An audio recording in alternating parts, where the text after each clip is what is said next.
நமக்கு வந்துட்டு நமக்கு இப்ப பாத்தீங்கன்னா லெட்டர் ரைட்டிங் வந்துட்டு 15 மார்க்ஸ்க்கு வந்துட்டு இதுல கேக்குறாங்க. So both English and Tamil.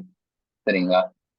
So first உங்களுக்கு லெட்டர் ரைட்டிங்க்கு என்னென்ன இது தேவை, அதாவது வேர்டிங்ஸ் தேவை, அது ரொம்ப முக்கியம். நாம வெறுமனே வந்துட்டு சும்மா ஸ்கூல்ல எழுதுற மாதிரி நம்ம இங்க எழுதக்கூடாது. ஸோ லெட்டர் ரைட்டிங்க்குன்னு ஒரு சின்ன சின்ன வேர்ட்ஸ் எல்லாம் இருக்கு. ஸோ அந்த வேர்ட்ஸ் எல்லாத்தையும் நாம வந்துட்டு ஃபர்ஸ்ட் தெரிஞ்சுக்கணும். அப்படி தெரிஞ்சா மட்டும்தான் நீங்க வந்துட்டு அந்த லெட்டர் ரைட்டிங் இன்னும் கொஞ்சம் நல்லாவே டெவலப் பண்ணலாம். ஸோ இப்போ பார்த்தீங்கன்னா நான் ஒரு சில வேர்ட்ஸ் எல்லாம் சொல்றேன். சரிங்களா? அதெல்லாம் கொஞ்சம் எழுதிக்கிங்க. ஏன்னா நமக்கு லெட்டர் ரைட்டிங்க்கு யூஸ்ஃபுல்லா இருக்கும். ஸோ தமிழ் அண்ட் இங்கிலீஷ் ரெண்டுத்துக்கும் நான் சொல்றேன், நோட் பண்ணிக்கோங்க. ஃபர்ஸ்ட் ஜென்ரலா சொல்றேன். இது லெட்டர் ரைட்டிங்க்கு மட்டும் இல்ல, உங்களுக்கு ஜியோ எழுதுறதுக்கு யூஸ் ஆகும், இல்ல வேற எதுக்கா இருந்தாலும் யூஸ் ஆகும். சரிங்களா?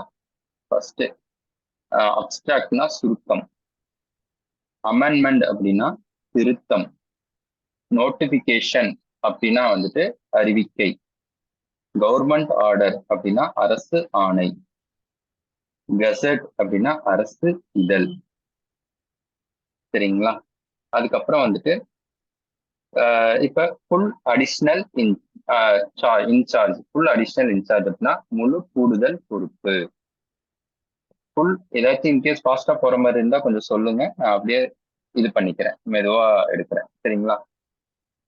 அதுக்கப்புறம் லெட்டர் ரைட்டிங்ல இன்கேஸ் அனெக்சர் இது மாதிரி வரதா இருந்தா ஷெட்யூல். ஷெட்யூல்னா வந்துட்டு விவர அட்டவணைன்னு சொல்லுவாங்க தமிழ்ல ஷெட்யூல். டேபிள் பாத்தீங்கன்னா வந்துட்டு அட்டவணைன்னு சொல்லுவாங்க. டேபிளுக்கும் ஷெட்யூலுக்கும் வேற வேற இது இருக்கு. டேபிள்னா அட்டவணை, ஷெட்யூல் அப்படின்னா விவர அட்டவணை. ஸோ அதுக்கப்புறம் ஆக்ட் அப்படின்னா சட்டம், ரூல்ஸ்னா விதி. ஓகேங்களா?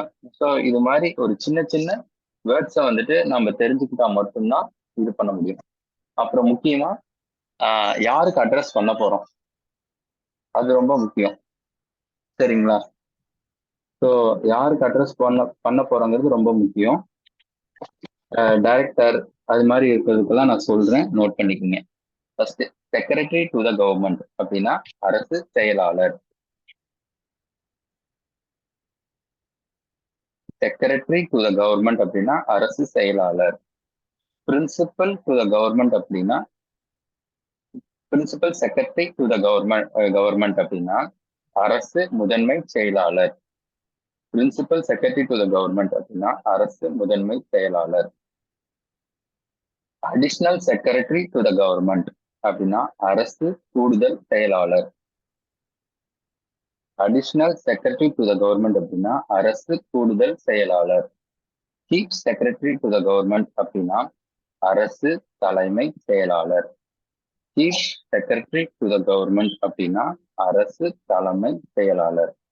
Additional chief secretary to the government அப்படின்னா அரசு கூடுதல் தலைமை செயலாளர். Additional chief secretary to the government அப்படின்னா அரசு கூடுதல் தலைமை செயலாளர். பிரைவேட் செக்ரட்டரி அப்படின்னா தனி செயலாளர். அண்டர் செக்ரட்டரி அப்படின்னா சார்பு செயலாளர். ஜாயிண்ட் செக்ரட்டரி அப்படின்னா இணை செயலாளர். அண்டர் செக்ரட்டரி மறுபடியும் சொல்றேன், சார்பு செயலாளர். அதுக்கப்புறம் சார்பு செயலாளர். அண்டர் செக்ரட்டரினா சார்பு செயலாளர். ஜாயிண்ட் செக்ரட்டரினா இணை செயலாளர். அப்புறம் டெப்டி செக்ரட்டரி அப்படின்னா துணை செயலாளர். ஓகேங்களா? ஸோ இதெல்லாம் வந்துட்டு நம்ம லெட்டர் ரைட்டிங் எழுதுறதுக்கு முக்கியமான சில இது. அதுக்கப்புறம் ஒர்க்ஸ் மேனேஜர் அப்படின்னா பணி மேலாளர். ஹைகோர்ட் ரெஜிஸ்ட்ரார் அப்படின்னா உயர்நீதிமன்ற பதிவாளர். பதிவாளர் உயர் நீதிமன்றம்னு போடலாம்.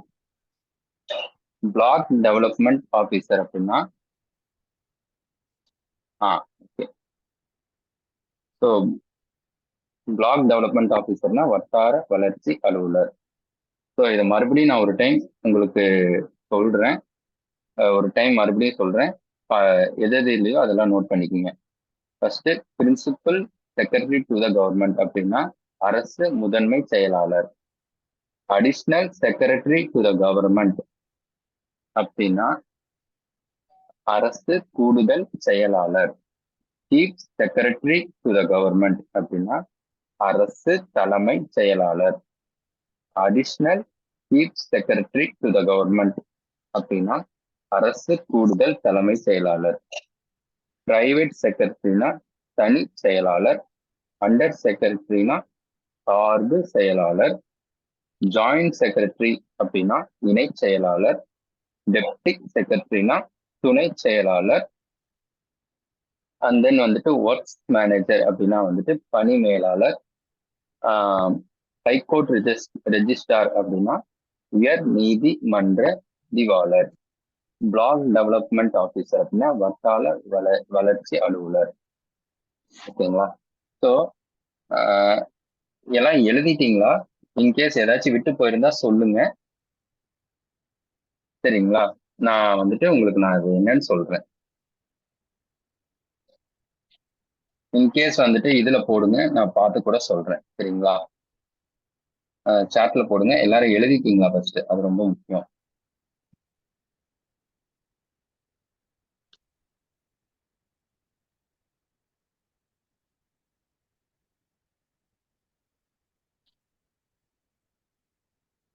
புரோட்டோகால் அப்படின்னா மரபுன்னு சொல்லுவாங்க. பதிவாளர் உயர் நீதிமன்றம். Registrar high court.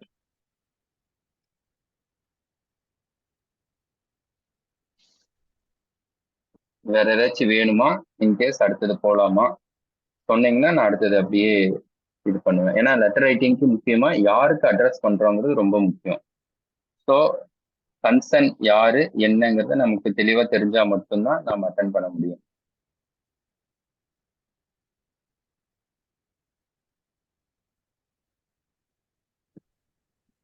ஸோ யாரோ ஒருத்தர் வந்துட்டு ஓகே ஸ்டார்ட் பண்ணலான்னா ஸ்டார்ட் பண்ணலாம்.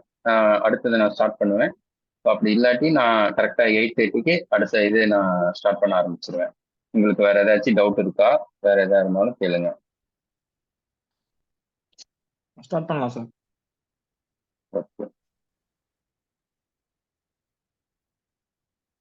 செக்ரட்டரி டெசிக்னேஷன் ஆர்டர் கேட்டிருந்தீங்க. ஸோ செக்ரட்டரின்னு கிடையாது, செக்ரட்டரி தான் வந்துட்டு நான் சொன்னது. செக்ரட்டரி டு த கவர்மெண்ட் வந்துட்டு அரசு செயலாளர்.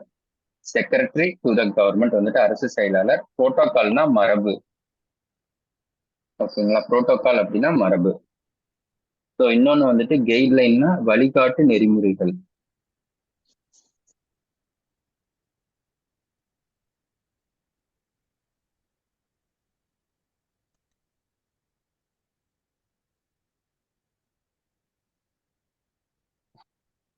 ஸோ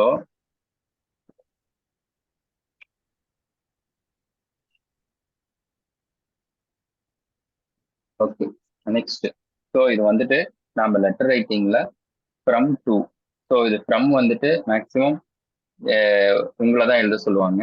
இல்லாட்டி வந்துட்டு இந்த லெட்டர்னா ஆர்டர் லெட்டர்னா வந்துட்டு English, both English and Tamil.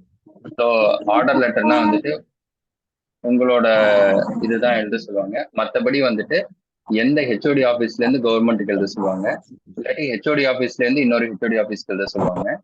So இது மாதிரி வந்துட்டு லெட்டர்ஸ் வந்துட்டு டிஃபர் ஆகும். ஓகேங்களா?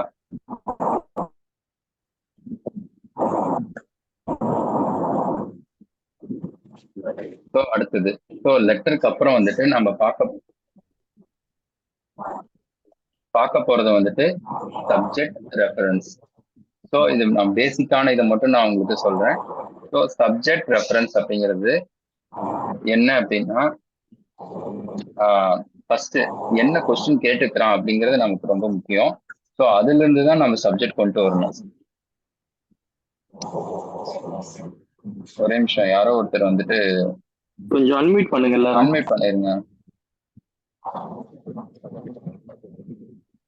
கொஞ்சம் மியூட் பண்றேங்க எல்லாரும்.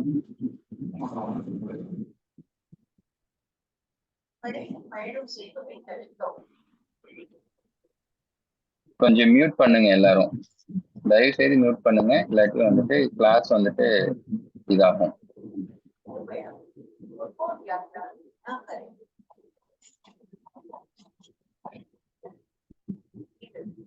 ஓகே. சந்தான லட்சுமி அவங்க கொஞ்சம் மியூட் பண்ணுங்க.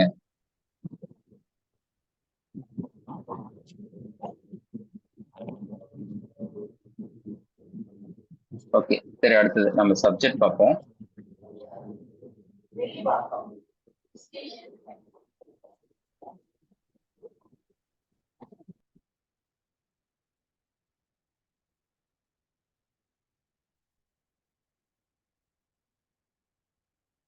நம்ம இப்ப வந்துட்டு சப்ஜெக்ட் பார்ப்போம். நம்ம ஃபர்ஸ்ட் போன வருஷத்தோட 2 இது இருக்கு.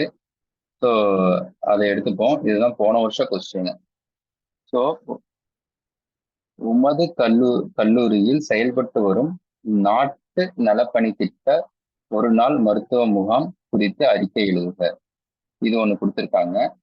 அதுக்கப்புறம் சென்னை பரந்தூரில் அமையவிருக்கும் ரூபாய் 20 கோடியிலான 2வது விமான நிலையத்திற்கான திட்ட மதிப்பீட்டை ஆய்வு செய்க. அடுத்தது கருத்துரு, இது ப்ரொபோசல். பெரும்பாக்கம் அரசு கலை மற்றும் அறிவியல் கல்லூரியில் கலையரங்கம் அமைக்க வேண்டி கருத்துரு அமைக்க. ஸோ இது பாத்தீங்கன்னா இது மாதிரி கொஸ்டின் எல்லாமே வந்துட்டு ரொம்ப நமக்கு ஈஸி. ஏன்னா இத யாருக்கு அனுப்பணும்னு சொல்லல. ஸோ அதே மாதிரி நாம வந்துட்டு இவங்களுக்கு தான் கண்டிப்பா அட்ரஸ் பண்ணணும் அப்படிங்கிற எந்த இதுவுமே சொல்லல. எந்த ஒரு கண்டிஷன்ஸும் வைக்கல இங்க. ஸோ இதை வந்துட்டு மேக்சிமம் இது மாதிரி கொஸ்டின் எல்லாம் வந்தா நாம யோசிக்கணும். ஸோ ப்ரொபோசல் வந்துட்டு சாங்ஷன் பண்ற அத்தாரிட்டி யாரு? ஸோ சாங்ஷன் பண்ற அத்தாரிட்டி வந்துட்டு கவர்மெண்ட். ஸோ கவர்மெண்ட்னா அது ஃபுல்லா கவர்மெண்ட்டுக்கு எழுதணும் அப்படிங்கிற ஒரு மைண்ட் செட் வச்சுக்கோங்க. ஸோ இது மாதிரி கொஸ்டின் எல்லாத்துக்கும் பெறுநர் வந்து கவர்மெண்ட்டே போட்டுருங்க. ஓகேங்களா? ஸோ கவர்மெண்ட் போட்டீங்கன்னா உங்களுக்கு எதா இருந்தாலும் ஈஸியா போயிடும். ஸோ அடுத்தது ஹெச்ஓடி ஆஃபீஸ். ஃப்ரம்ல வந்துட்டு ஹெச்ஓடி ஆஃபீஸ் போட்டுருங்க. ஸோ இந்த டிஸ்ட்ரிக்ட் ஆஃபீஸ் எதுவுமே போடாம உங்களோட ஹெச்ஓடி ஆஃபீஸ் போட்டுருங்க. உங்க ஹெச்ஓடியில இருந்து வர மாதிரி. ஸோ இன்கேஸ் நான் இந்த போலீஸ் டிபார்ட்மெண்ட் எடுத்துட்டீங்கன்னா எஸ்பி ஆஃபீஸ் இருக்கும். ஸோ எஸ்பி ஆஃபீஸ்ல இருந்து டிஜிபி ஆஃபீஸ் வரும். ஸோ டிஜிபி தான் அங்கே ஹெட்டு. ஸோ டிஜிபி ஆஃபீஸ்ல இருந்து நாம கவர்மெண்ட்டுக்கு ஒரு லெட்டர் எழுதுற மாதிரி. சரிங்களா? ஸோ அது மாதிரி தான் வந்துட்டு ஒரு ஹெட் ஆஃப் த டிபார்ட்மெண்ட்ல இருந்து கவர்மெண்ட்டுக்கு லெட்டர் எழுதுற மாதிரி எழுதணும். ஸோ இது வந்துட்டு ஒரு பேசிக்கான திங்ஸ். ஸோ ஃபர்ஸ்ட் பெரும்பாக்கம் அரசு கலை மற்றும் அறிவியல் கல்லூரியில் கலையரங்கம் அமைக்க வேண்டிய கருத்துரு அமைக்கன்னு போட்டிருக்காங்க. ஸோ இங்க என்ன பண்ணியிருக்காங்கன்னா ரொம்ப தெளிவா சொல்லியிருக்காங்க. பெரும்பாக்கம் அரசு கலை மற்றும் அறிவியல் கல்லூரியில் அப்படின்ட்டாங்க.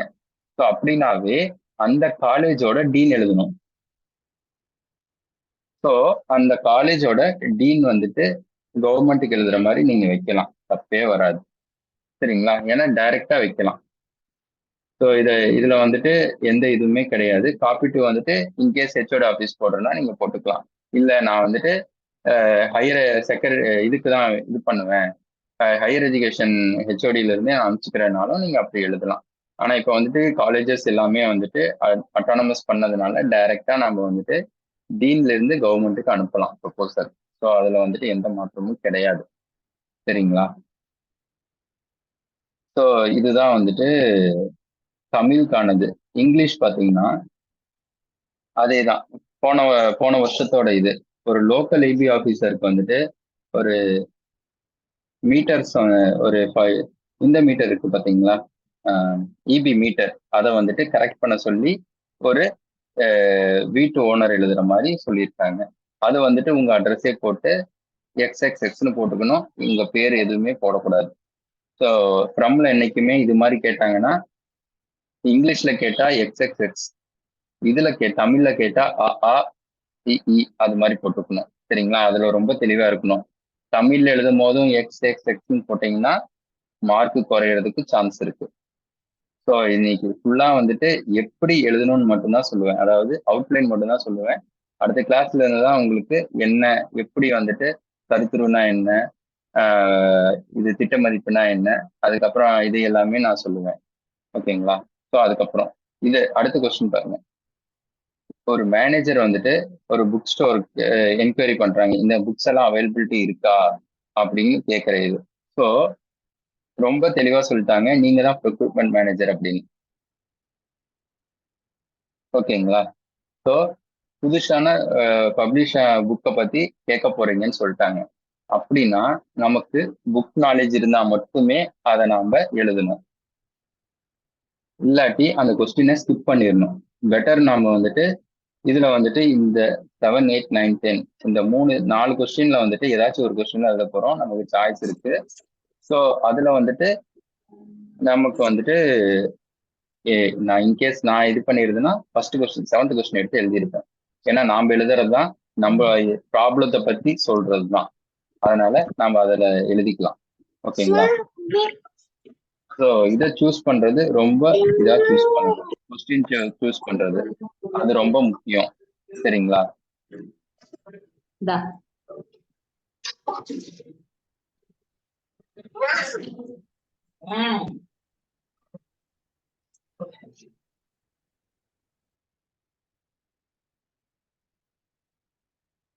ஸோ கொஸ்டின் சூஸ் பண்றது ரொம்ப முக்கியம். அதுலதான் உங்களுக்கு எந்த கொஸ்டினை சூஸ் பண்றோங்கிறதா ஈஸியான கொஸ்டினை சூஸ் பண்ணி நம்ம 10க்கு மேக்சிமம் 7 to 8 மார்க் தான் போடுவாங்க. அதுவே அதிகம்தான். சரிங்களா? ஸோ இதுதான் வந்துட்டு இது. ஸோ அதனால நம்ம எவ்வளோ வந்துட்டு ஸ்மார்ட்டா கொஸ்டினை தேர்ந்தெடுக்கிறோங்கிறது முக்கியம்.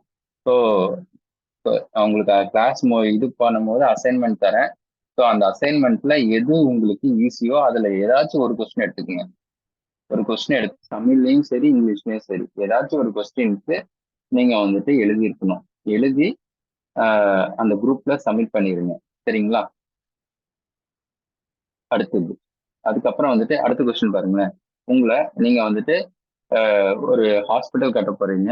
ஸோ அதுக்கு வந்துட்டு ஒரு டோர்ஸ் ஃபிட் பண்றதுக்கான இது கேட்குறாங்க. டோர்ஸ் ஃபிட்டிங்க்கு கேட்குறாங்க ஐசியூக்கு. ஸோ இதெல்லாம் பார்த்தீங்கன்னா ரொம்ப ஸ்பெசிஃபிக்கானது. ஸோ உங்களுக்கு டெக்னிக்கல் வேர்டுங்கிறது ரொம்ப முக்கியம். ஸோ அந்த டெக்னிக்கல் வேர்டு இருந்தால் மட்டும்தான் நீங்க இதையெல்லாம் சூஸ் பண்ணணும். ஸோ டெக்னிக்கல் இது இல்லாம கண்டிப்பா எதையும் சூஸ் பண்ண இது மாதிரி கொஸ்டினை பெட்டர் லீவ் பண்ணிருங்க. தேவையே இல்லை இந்த கொஸ்டின். ஸோ 4 கொஸ்டின் நல்லா படிங்க. படிச்சுட்டு எந்த கொஸ்டின் உங்களுக்கு ரொம்ப ஈஸியா இருக்கு, நமக்கு அதுல நாலேஜ் இருக்கு அப்படிங்கிறத ஃபர்ஸ்ட் நாம வந்துட்டு நமக்கு தெரியணும். அப்படி தெரிஞ்சா மட்டும்தான் நமக்கு, ஏன்னா வெறும் 35 போஸ்ட் தான் இருக்கு. ஸோ அதனால வந்துட்டு மற்றவங்களோட நம்ம பெட்டரா பண்ணணும்னா ஸ்மார்ட்டா யோசிக்கணும். சரிங்களா? ஸோ வெறுமனே லெட்டர் எழுதுறாங்க அப்படின்னு சொல்லிட்டு ஏதாச்சும் ஒரு இதை எடுத்து ஃப்ரம் டு போட்டு சப்ஜெக்ட் வந்துட்டு இதுல இருக்கிறத அப்படியே காப்பி பண்ணி பேஸ்ட் பண்ணிட்டு ஒரு 2 ரெஃபரன்ஸ் போட்டுட்டு, ஏன்னா நீங்க எல்லாரும் கவர்மெண்ட் சர்வன் தான் இருப்பீங்க. ஸோ அதனால நான் சொல்றேன். ஸோ உங்களுக்கு அந்த ஃபார்மெட் வந்துட்டு எப்பயுமே தெரியும். ஸோ போட்டுட்டு நம்ம எழுதுற லெட்டர் தானே அப்படின்னு சொல்லிட்டு with reference to first cited, with reference to second cited, அதுக்கப்புறம் வந்துட்டு இந்த தேர்ட் சைட்டட் வந்து சொல்லியிருக்காங்க. கடைசியில வந்துட்டு இது போட்டு முடிச்சிடலாம் அப்படின்னா மார்க் வராது. ஸோ என்ன கொஸ்டின் கேட்டிருக்காங்களோ அந்த கொஸ்டினுக்கு டெக்னிக்கல் வேர்டு தெரியணும். ஸோ ஆர்கிடெக்ட் பில்டிங் கட்ட போறீங்க ஒரு ஹாஸ்பிட்டலுக்கு, அதுவும் வந்துட்டு என்னன்னா ஸ்பெஷல் டோர்ஸ், அது ரொம்ப முக்கியம். ஸோ ஸ்பெஷல் டோர்ஸை பத்தி உங்களுக்கு தெரிஞ்சிருக்கணும். ஸோ அப்படின்னா மட்டும்தான் நீங்க அந்த கொஸ்டினை அட்டன் பண்ணணும். இல்லாட்டி அட்டனே பண்ணக்கூடாது. ஓகேங்களா? அடுத்தது பாருங்க. நீங்க வந்துட்டு ஆன்லைன்ல ஒரு யோகா கிளாஸ் வந்துட்டு பண்றீங்க. ஓகேங்களா? ஒரு ஆடுக்காக அதுக்கான என்கொயரி வருது. ஸோ அதை பத்தி ஒரு என்கொயரி பண்ண போறீங்க. அவ்வளவுதான் இது. ஸோ யோகாவில் வந்துட்டு நீங்க எப்படியெல்லாம் இது பண்ணுவீங்க, அதாவது சொல்லணும் அப்படிங்கிறதுக்கு யோகானால பெனிஃபிட் அவனே சொல்லியிருக்கான் பாருங்க. எவ்வளோ கோர்ஸ், எவ்வளோ டூரேஷன் ஆஃப் கோர்ஸ், அப்புறம் காஸ்ட் எவ்வளோ, எந்த மாதிரி யோகா டீச் பண்ணுவீங்க, யோகானால என்னென்ன பெனிஃபிட் இருக்கு அப்படிங்கிறது எல்லாமே அவன் கேட்டிருக்கான். ஸோ ஒவ்வொரு இதுக்கும் இவன் வந்துட்டு சும்மா வெறுமனே 4 லைன் கொடுக்கல டிஎன்பிசி. இந்த ஒவ்வொரு இதுக்கும் நீங்க ஜஸ்டிபிகேஷன் கொடுத்தா மட்டும்தான் அதுக்கான மார்க் கிடைக்கும். டியூரேஷன் ஆஃப் கோர்ஸ்னா சொல்லியிருக்கணும், காஸ்ட் சொல்லியிருக்கணும், கைண்ட்ஸ் ஆஃப் யோகா சொல்லியிருக்கணும், பெனிஃபிட் ஆஃப் யோகா சொல்லியிருக்கணும். ஸோ இது மாதிரி இந்த 5 இதுக்கும் ஒவ்வொரு மார்க் வைக்கலாம். அதுக்கப்புறம் ஃபார்மேட்டுக்கு வந்துட்டு நீங்க கரெக்டா பண்ணிருக்கீங்களா அது பார்க்கறதுக்கு ஒவ்வொரு மார்க் வைக்கலாம். ஸோ இது மாதிரி வச்சுதான் அவன் கொஸ்டின் செட் பண்ணுவான். அப்படிங்கும்போது இதுலயும் சொல்றேன். ஸோ 1, 7, 8, 9, 10 இந்த 4 இதுலயும் உங்களுக்கு ரொம்ப ஈஸின்னு பார்த்தீங்கன்னா 7வது கொஸ்டின் மட்டும்தான். மற்றபடி வந்துட்டு உங்களுக்கு எதுவுமே ஈஸி கிடையாது. சரிங்களா? ஸோ இது 3த்துக்குமே டெக்னிக்கல் நாலேஜ் வேணும். 8, 9, 10. ஸோ இந்த 7வது கொஸ்டினுக்கு டெக்னிக்கல் நாலேஜ் தேவையில்லை. நீங்க வெறுமனே உங்க வீட்டுல இபி மீட்டர் ஃபால்ட்டா இருக்கு. இப்ப வந்துட்டு அதுக்கு நீங்க என்ன சொல்லலாம் அப்படின்னா, இது மாதிரி போன வாரம் மழை பெஞ்சிச்சு. ஸோ அந்த மழையினால வந்துட்டு ஃபால்ட்டா இருக்கு அப்படின்னு கூட எழுதலாம். இல்ல வந்துட்டு நான் புதுசா இபி வாங்கினேன், கனெக்ஷன் வாங்கினேன், அந்த இபில வந்துட்டு மிஸ்டேக்கா இருக்கு, கொஞ்சம் சரி பண்ணுங்க அப்படின்னு சொல்லலாம். ஸோ வெறும் ஜென்ரலைஸ்டா கொடுத்துருக்கான் அந்த டாபிக், எதையும் ஸ்பெசிஃபை பண்ணல. நாம வந்துட்டு எப்பயுமே ஜென்ரலைஸ்டா போயிட்டோம்னா நமக்கு எந்த பிரச்சனையும் இல்லை. ஸ்பெசிஃபிக்கா கேட்கிறப்ப அவனும் ஸ்பெசிஃபிக்கா எதிர்பார்ப்பான், இதெல்லாம் சொல்லியிருக்காங்களா அப்படின்னு எதிர்பார்ப்பான். ஸோ நாம ஸ்பெசிஃபிக்கா எதையுமே சொல்லக்கூடாது. எந்த அளவுக்கு ஜென்ரலைஸ் பண்றோமோ அந்த அளவுக்கு ஜென்ரலைஸ் பண்ண கத்துக்கணும். ஆனா வந்துட்டு அந்த லெட்டரை விட்டு வெளியே தாண்டி போயிடக்கூடாது. சொல்ற மேட்டர் 2 to 3 பேரா. ஃபர்ஸ்ட்ல வந்துட்டு ரெக்வஸ்ட் வச்சா, செகண்ட்ல வந்து ப்ராப்ளம் வைக்கணும், தேர்டுக்கு வந்துட்டு அதுக்கான நீட்ஃபுல் சொல்லணும். ஸோ இது மாதிரி ஒவ்வொரு லெட்டரையும் ஃபர்ஸ்ட் 3 பேராவா உடைச்சுக்குங்க.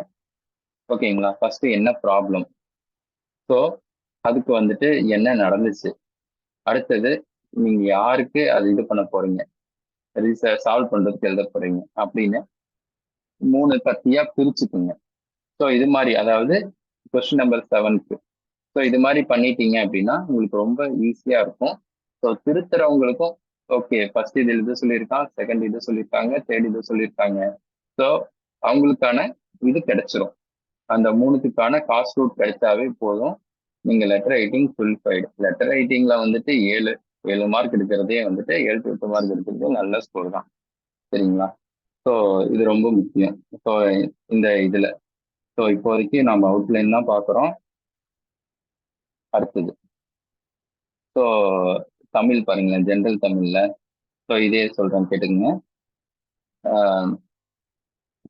சென்னை பரந்தூரில் அமையவிருக்கும் ரூபாய் 20 கோடியிலான 2வது விமான நிலையத்திற்கான திட்ட மதிப்பீட்டை ஆய்வு செய்க. ஸோ இங்க செய்கன்னு தான் கொடுத்துருக்காங்க, ஆனா ஆய்வு செய்கன்னு வரணும். ஸோ இது மாதிரி இருந்துச்சு அப்படின்னா வந்துட்டு ஃபர்ஸ்ட் இதுக்கு ஒரு ஏர்போர்ட் 20,000 கோடின்னு சொல்லிட்டாங்க.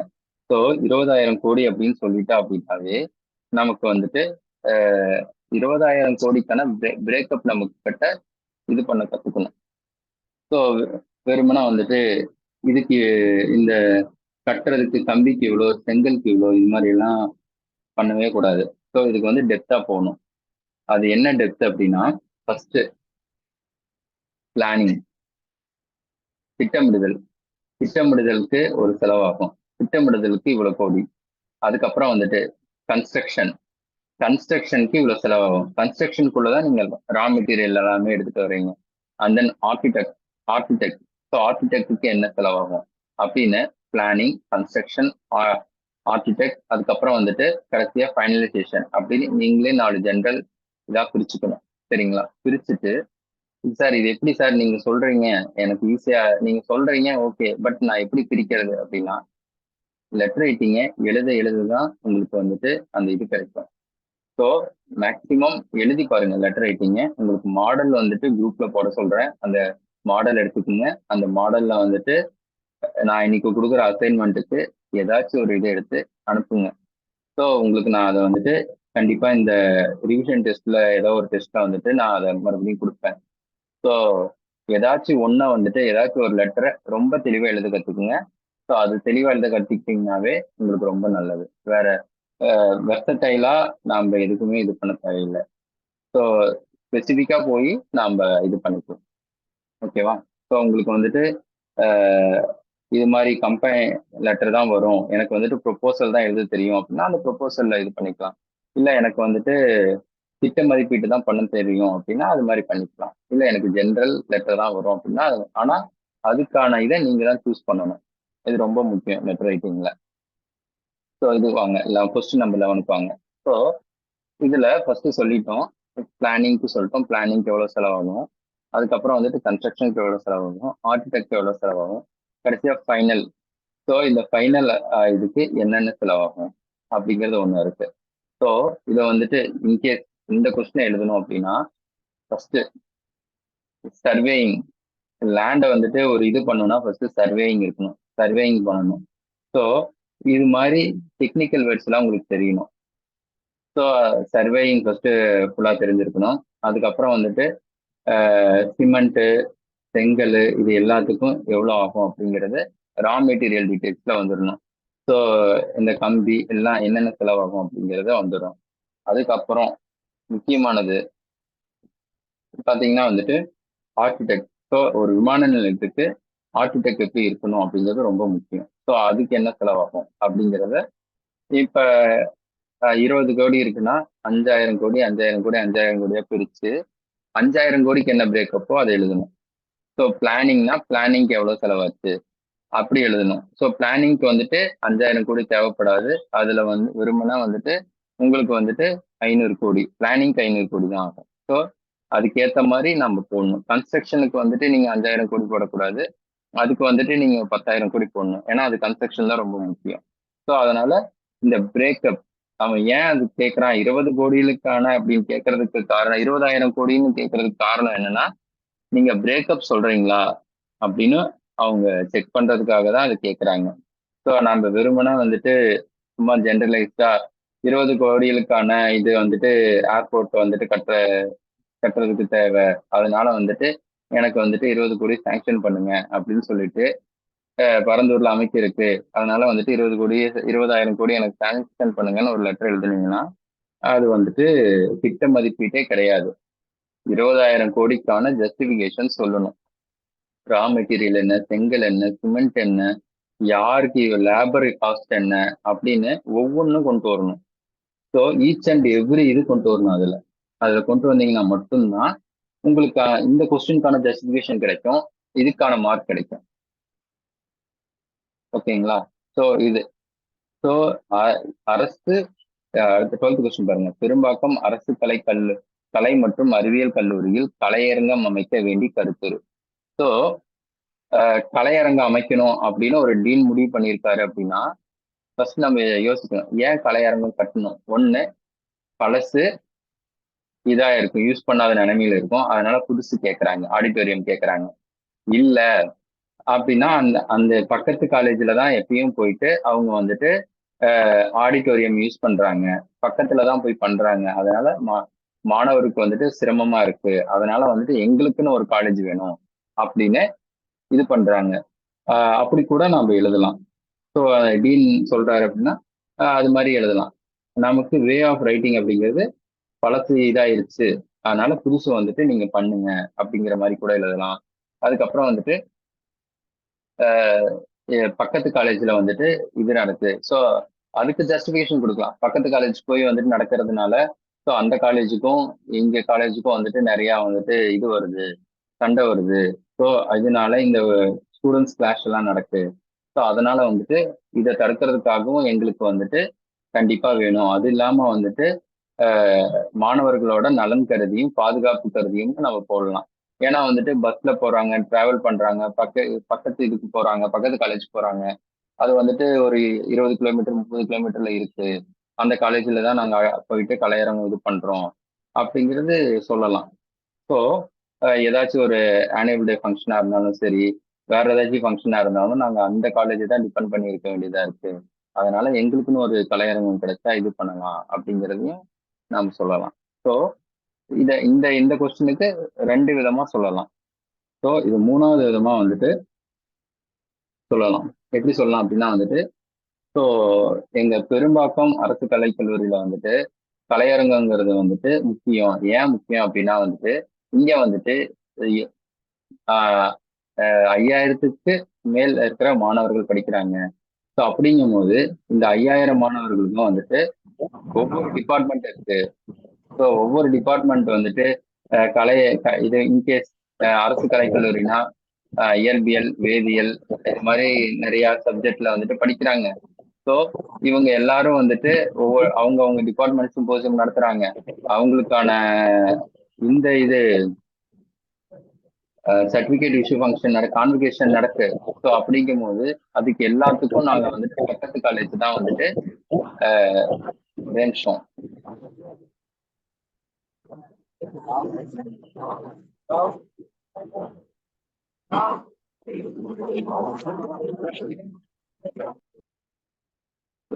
பக்கத்து காலேஜ் தான் வந்துட்டு இப்போ இது இப்போ டிபெண்ட் பண்ண இருக்கு. அதனால எங்களுக்கு ஏன்னா இங்க வந்துட்டு மார்க் ஸ்டூடெண்ட்ஸ் இருக்காங்க. ஸோ அதனால வந்துட்டு நாங்க அதுக்கான அதுக்காக எங்களுக்கு காலேஜ் வேணும் அப்படின்னு சொல்லிட்டு ஏதாச்சும் ஒரு பிரச்சனையை சொல்லி அந்த பிரச்சனைக்கான சொல்யூஷன் சொல்லணும். ஸோ அப்படி சொன்னீங்கன்னா மட்டும்தான் ஒரு ஜஸ்டிஃபிகேஷன் கொடுக்கும். அதுதான் கருத்துரு. கருத்துரு அப்படிங்கிறது ஒரு ப்ரொபோசல், அதாவது புதுசா ஒரு இனிஷியேட்டிவ் கொண்டு வர்றீங்க. ஸோ புதுசா ஒரு இனிஷியேட்டிவ் கொண்டு வரப்ப என்னன்னா கவர்மெண்ட்டை பொறுத்த அளவுக்கு வந்துட்டு ஈஸியா எதையும் சாங்ஷன் பண்ண மாட்டாங்க. ஸோ அதுக்கான காஸ்ட் ரெமடிஸ் வேணும். இந்த இதுக்காக தான் நான் சொல்றேன், இந்த ப்ராப்ளத்துக்கு இதான் ரெமெடி, அதனால இது கொடுத்தீங்கன்னா சோசியல் லெவல்ல இது சேஞ்சஸ் வரும் அப்படிங்கிற மாதிரி நீங்க சொல்லணும். ஸோ ஃபர்ஸ்ட் வந்துட்டு என்னன்னா மாணவர்கள் வந்துட்டு வெளியே போக மாட்டாங்க. ஸோ பாதுகாப்பு அது ஒரு ரீசன் சொல்லலாம். அதுக்கப்புறம் வந்துட்டு ஸ்டூடெண்ட்ஸ் கிளாஸ் நடக்காது அப்படிங்கிற விதமா சொல்லலாம். ஓகேவா? ஸோ பழைய கலையரங்கம் வந்துட்டு திடீர் நிலைமையில இருக்கு. அதை வந்துட்டு இது பண்ணா வந்துட்டு இன்னும் இப்போ யூஸ் பண்ணா வந்துட்டு மாணவர்களுக்கு ஆபத்து இருக்கிறோம். அதனால வந்துட்டு புது இது பண்ணலாம் அப்படிங்கிற மாதிரி யோசிக்கணும். ஸோ 3 விதமா யோசிச்சு அதுல உங்களுக்கு என்ன பெஸ்ட்டோ அதை நீங்க கொடுக்கணும். சரிங்களா? ஸோ இதுல நான் இன்கேஸ் இது பண்ணியிருந்தா 12th கொஸ்டின் தான் எடுத்திருப்பேன். ஏன்னா இது வந்துட்டு ஃபுல் அண்ட் ஃபுல் வந்துட்டு காலேஜ் பத்தியோட இது. ஸோ காலேஜ் பத்தி ஒரு ப்ராப்ளம்னா காலேஜில் என்னென்ன ப்ராப்ளம் இருக்குன்னு நமக்கு தெரியும். ஸோ அதுக்கான சொல்யூஷன் சொல்லலாம். ஸோ திட்ட மதிப்பீடு ப்ரொபோசல் அப்படின்னா நீங்க ப்ரொபோசல் போங்க. திட்ட மதிப்பீட்டை வந்துட்டு அப்படியே வந்துட்டு லாஸ்ட் ஆப்ஷனா எப்பயுமே வச்சுக்கணும். திட்ட மதிப்பீடை வந்துட்டு எப்பயுமே தொடாதீங்க. ஏன்னா அதுக்கான டெக்னிக்கல் வேர்டு வந்துட்டு நமக்கு வேணும். டெக்னிக்கல் வேர்டு தெரிஞ்சா மட்டும்தான் நீங்க திட்ட மதிப்பீடு சொல்லணும். இல்லாட்டி ப்ரொபோசல் இல்லாட்டி வந்துட்டு ஒரு அறிக்கை எழுதுக அப்படிங்கிற இதுக்கு நீங்க வந்துருங்க. திட்ட மதிப்பீடு எழுதணும் அப்படின்னா இல்ல சார், எனக்கு திட்ட மதிப்பீடு வந்துட்டு எங்க ஆபீஸ்ல இருந்து நான் நிறைய பண்ணியிருக்கேன், நான் நிறைய கவர்மெண்ட்டுக்கு அனுப்பிச்சிருக்கேன், என்னோட ஹெச்ஓடி டிபார்ட்மெண்ட்டுக்கு அனுப்பிச்சிருக்கேன், அதனால வந்துட்டு எனக்கு திட்ட மதிப்பீடு தெரியும் சார் அப்படின்னு நீங்க சொன்னீங்க அப்படின்னா மட்டும் எடுங்க. இல்லாட்டி ஜென்ரலைஸ்டா என்ன இருக்கோ அதை எடுங்க. நமக்கு வந்துட்டு நாலேஜ் டெஸ்ட் பண்ற இது கிடையாது, நமக்கு மார்க் வாங்கணும். ஸோ எப்படி ஸ்மார்ட்டா மார்க் வாங்கணுங்கிறது நமக்கு ரொம்ப முக்கியம். நான் வந்துட்டு கஷ்டப்பட்டு எழுதுவேன் அப்படின்னா போன வருஷம் ஒரு கொஸ்டின் கேட்டிருந்தாங்க. எஸ்ஏ ஒன்று கேட்டிருந்தாங்க போன வருஷம். எஸ்ஏ ஒன்று வந்துட்டு உமன்ஸ் எம்பவர்மெண்ட் பத்தி கேட்டிருந்தாங்க. அதுக்கப்புறம் வந்துட்டு ஓவியக்கலை பத்தி கேட்டிருந்தாங்க. ஸோ தமிழ்ல. ஸோ ஓவியக்கலை உமன்ஸ் எம்பவர்மெண்ட். ஸோ அப்படின்னா நீங்க வந்துட்டு எதை வயசா சூஸ் பண்ணணும் அப்படின்னா உமன் எம்பவர்மெண்ட் தான் சூஸ் பண்ணணும். ஓவியக்கலை நீங்க சூஸ் பண்ணி இல்ல எனக்கு ஓவியக்கலை பத்தி தெரியும் அப்படின்னு சொல்லி என்னதான் நீங்க எழுதினாலும் அதுக்கான மார்க் வந்துட்டு கம்மியா தான் வரும். ஸோ உமன்ஸ் எம்பவர்மெண்ட்னா ஏன் எம்பவர்மெண்ட், நான் உமன்ஸ் எம்பவர்மெண்ட்க்கு எஸ்ஐ வந்துட்டு எழுதுங்கன்னு நான் சொல்றேன் அப்படின்னா நிறைய இருக்கு. நம்ம தமிழ்நாட்டுல வந்துட்டு ஸ்கீம்ஸ் நிறைய இருக்கு. இப்ப நீங்க விடியல் மகளிர் பயணத்துல இருந்து நீங்க கொண்டு வரலாம் உமன்ஸ் எம்பவர்மெண்ட்டை. ஸோ பழத்துல இருந்து இப்ப வரையும் என்னென்ன பண்ணியிருக்காங்க, இப்ப என்னென்ன நடந்துட்டு இருக்குங்கிறது எல்லாமே சொன்னீங்கன்னாவே உமன்ஸ் எம்பவர்மெண்ட்டுக்கான ஜஸ்டிபிகேஷன் கிடைச்சிரும். ஸோ எப்பயுமே ஒரு ஒரு கொஸ்டின் செலக்ட் பண்றது ரொம்ப முக்கியம். லெட்டர் ரைட்டிங் வந்துட்டு நம்ம அடுத்த கிளாஸ் பார்க்க தான் போறோம், நம்ம தெளிவா எழுத தான் போறோம். ஆனா எந்த லெட்டர் சூஸ் பண்றோங்கிறது ரொம்ப முக்கியம். இப்ப கூட ஸ்டார்டிங்ல கேட்டிருந்தாரு ஒருத்தர், இது மாதிரி சார் எனக்கு திட்ட மதிப்பீடு வந்துட்டு சொல்லுங்க சார் அப்படின்னு. ஸோ எனக்கு ப்ரொபோசல் வந்துட்டு சொல்லுங்க அப்படின்னு கேட்டிருந்தாரு. ஸோ தெரிஞ்சுக்குங்க, தப்பு இல்லை. திட்ட மதிப்பீடுனா என்னன்னு தெரிஞ்சுக்குங்க, கருத்துருன்னா என்னன்னு தெரிஞ்சுக்குங்க, நான் எல்லாமே சொல்றேன். ஆனா டெஸ்ட்டுக்கு என்ன நமக்கு என்ன மார்க் வேணும் அப்படிங்கறது நம்ம டிசைட் பண்ற இது வரப்ப அதுக்கான வயசா நம்ம சூஸ் பண்ண கத்துக்கணும். அது ரொம்ப முக்கியம். சரிங்களா? ஸோ இதுல இப்ப இருந்து ஒரு ஒரு 1 or 2 days எடுத்துக்கோங்க. இதுல உங்களுக்கு என்ன லெட்டர் வருது அப்படிங்கறத நீங்க எழுதி பாருங்க. உங்களுக்கு அசைன்மெண்ட் வந்துட்டு ஸ்கிரீன்ல தெரியுது, கொஞ்சம் நோட் பண்ணி வச்சுக்கோங்க. தமிழுக்கானது ஃபர்ஸ்ட் வந்துட்டு இதை ஸ்கிரீன்ஷாட் எடுத்துக்கங்க எல்லாரும். சரிங்களா? இல்லாட்டி உங்களுக்கு குரூப்ல போட்டுறேன். உங்களுக்கு குரூப்ல போட்டு சொல்லிடுறேன். கிளாஸ் முடிச்சோடனே இந்த இது வந்து குரூப்ல போட சொல்லிடுறேன். உங்களுக்கு எது வருமோ அது ஒரே ஒரு கொஸ்டின். இதுதான் வந்துட்டு உங்களுக்கு ரிவிஷன் டெஸ்ட்ல இந்த கொஸ்டின் கண்டிப்பா நாங்க இது பண்ணுவோம். உங்களுக்கு கண்டிப்பா இதை தான் கொடுப்போம். ஏன் இதை நான் வந்துட்டு உங்களுக்கு ஃபர்ஸ்டே சொல்றேன் அப்படின்னா, உங்களுக்கு வந்துட்டு தெளிவான வார்த்தைகளும் இது வேணும். ஸோ அது இருந்தா மட்டும்தான் நீங்க லெட்டர் எழுத முடியும். ஆன் த ஸ்பாட் வந்துட்டு உங்களுக்கு நிறைய டைம் இருக்கு எழுதலாம். ஆனா ஆன் த ஸ்பாட் யோசிக்கிறதுக்கு இப்ப இருந்தே உங்களுக்கு செலக்டிவான வேர்டு ரொம்ப முக்கியம். அதுக்கான இதை நான் உங்களுக்கு தரேன். சரிங்களா?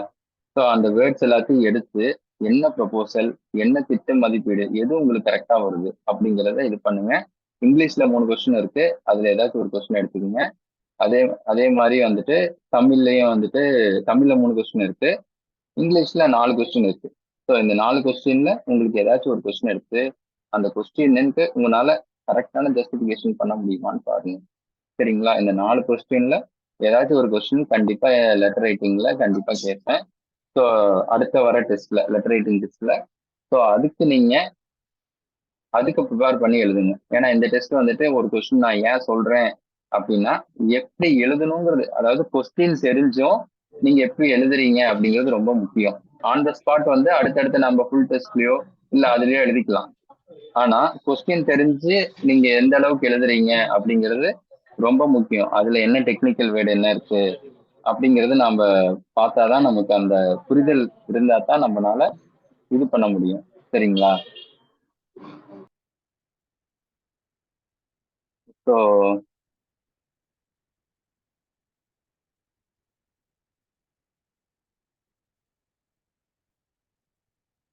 ஃபர்ஸ்ட் இது ஓகே. அடுத்தது உங்களுக்கு வந்துட்டு சார் நீங்க இதை சொல்லிட்டீங்க, எனக்கு இது எப்படி சார் இது கரெக்டான வேர்ட்ஸ் எல்லாம் எப்படி சார் நான் எடுத்து எழுதுறது அப்படின்னு நீங்க இன்கேஸ் நீங்க கேட்டீங்க அப்படின்னா, நமக்கு இதுல ஆட்சி சொல் அகராதி அப்படின்னு சொல்லிட்டு புக் இருக்கு.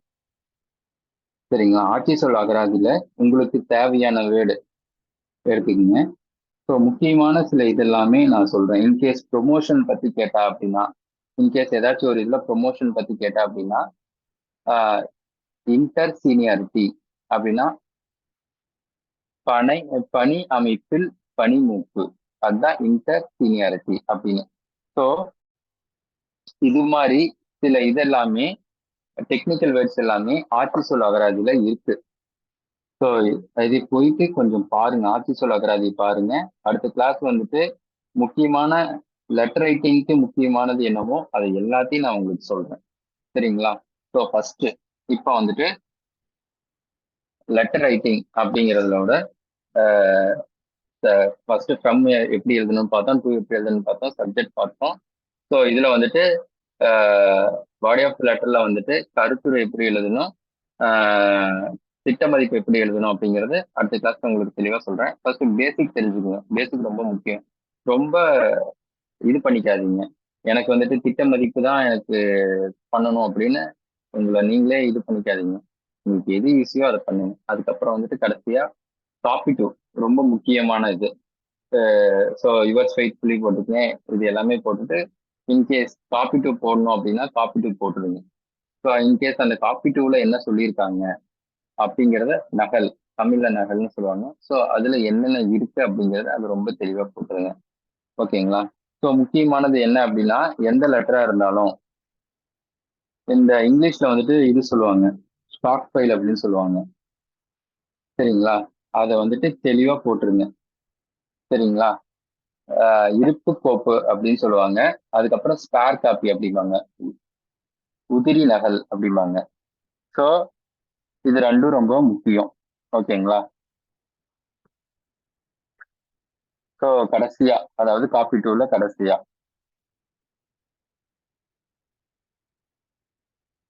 ஸோ காப்பி டூ வந்துட்டு கடைசியா வந்துட்டு இது போடணும். ஸோ இப்போ வந்துட்டு நாம வெறும் லெட்டர்னா இப்படிதான் இருக்கும் அப்படிங்கிறத நம்ம பார்த்துருக்கோம். ஸோ சார் அதை அடுத்த மட்டும் கிளாஸ்ல இருப்பு கோப்பு புரியல. இன்னொன்னு சொன்னீங்க சார், உதிரி நகல், ஸ்பேர் காப்பி,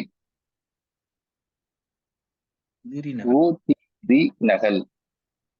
சரி சார், அந்த இருப்பு கோப்புக்கு பதிலாக அலுவலக நகல்னு போட்டுக்கலாமா? அது போட்டுக்கலாம், அது உங்க இஷ்டம். சரி சார். சரிங்களா? அது வந்துட்டு அலுவலக நகல், அது இருப்பு கோப்பு. ரெண்டுமே வந்துட்டு இதுல இருக்கிறது தான். சரிங்களா?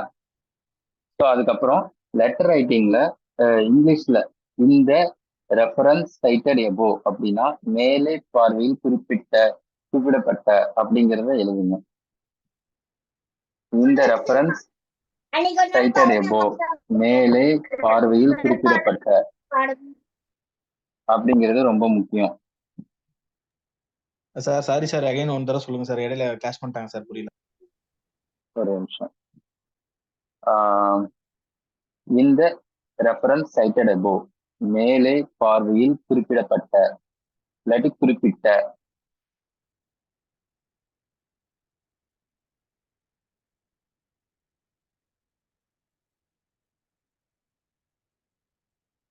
சரிங்களா? அடுத்தது வந்துட்டு இந்த லெட்டர் ரீட் ஆன் இந்த லெட்டர் ரீட் ஆன் எபோ மேலே படிக்கப்பட்டுள்ள இல்லாட்டி இந்த லெட்டர் ரீட் எபோனா மேலே படிக்கப்பட்டுள்ள. இந்த லெட்டர் ரீட் ஒன் எபோ அப்படின்னா மேலே முதலாவதாக படிக்கப்பட்டுள்ள கடிதத்தில் அப்படின்னு எழுதணும். மேலே படிக்கப்பட்டுள்ள கடிதத்தில் அப்படின்னா இந்த லெட்டர் ரீட் எபோ. இந்த லெட்டர் ரீட் ஒன் எபோ அப்படின்னா மேலே முதலாவதாக படிக்கப்பட்டுள்ள கடிதத்தில் அப்படின்னு எழுதணும். ஓகேங்களா? எப்படி சொல்றேன்? இந்த லெட்டர் ரீட் எபோ அப்படின்னா மேலே படிக்கப்பட்டுள்ள கடிதத்தில். இந்த லெட்டர் ரீட் ஒன் எபோ அப்படின்னா மேலே முதலாவதாக படிக்கப்பட்டுள்ள கடிதத்தில் அப்படிங்கிறது எழுதணும். ஓகேங்களா? ஸோ இது மாதிரிதான் வந்துட்டு ஒரு லெட்டரை நாம இன்கேஸ் அஃபிஷியல் லெட்டரா இருந்தா இப்படிதான் நம்ம ஸ்டார்ட் பண்ணணும். ஒவ்வொரு லெட்டரும் வந்துட்டு ரொம்ப தெளிவா ஒவ்வொரு கிளாஸ்லையும் நம்ம பார்க்கலாம். ஸோ கருத்துருனா என்னன்னு பார்ப்போம், அஃபிஷியல் லெட்டர்ல எப்படி இருக்குன்னு பார்ப்போம், அதுக்கப்புறம் திட்ட மதிப்பீடு பார்ப்போம். ஸோ திட்ட மதிப்பீடு வந்துட்டு எனக்கு வந்துட்டு நான் 3வது கிளாஸ் நான் சொல்லுவேன். ஃபர்ஸ்ட் நான் அடுத்த வர கிளாஸ் வந்துட்டு அஃபிஷியல் லெட்டர் பார்ப்போம். சரிங்களா? ஸோ அடுத்த டெஸ்ட்ல இன்கேஸ் அடுத்த டெஸ்ட் உங்களுக்கு 26 ஏதோ வருதுன்னு நினைக்கிறேன்.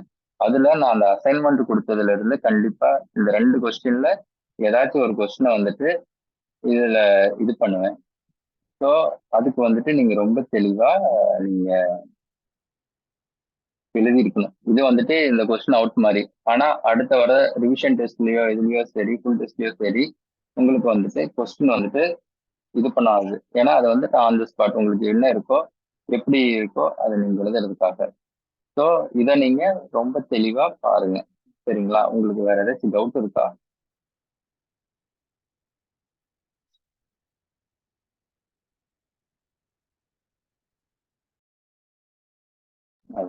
உங்களுக்கு ஏதாச்சும் டவுட் இருந்தா இப்போதைக்கு கேளுங்க. சார் இந்த ஃபார்மேட் கொஞ்சம் லெட்டர் ஃபார்மேட் ஷேர் பண்ணி நல்லா இருக்கும் சார். புரியல. லெட்டர் ஃபார்மேட்ஸ் மாடல் எதனா ஷேர் பண்ணா கொஞ்சம் நல்லா இருக்கும் சார். நான் ஷேர் பண்றேன். கிளாஸ் முடிஞ்சோடனே உங்களுக்கு நான் அதை ஷேர் பண்றேன். ஏன்னா கிளாஸ்ல உட்காந்துட்டு உங்களுக்கு இந்த லெட்டர் பாருங்க இது பாருங்கன்னு சொன்னா நல்லா இருக்காது.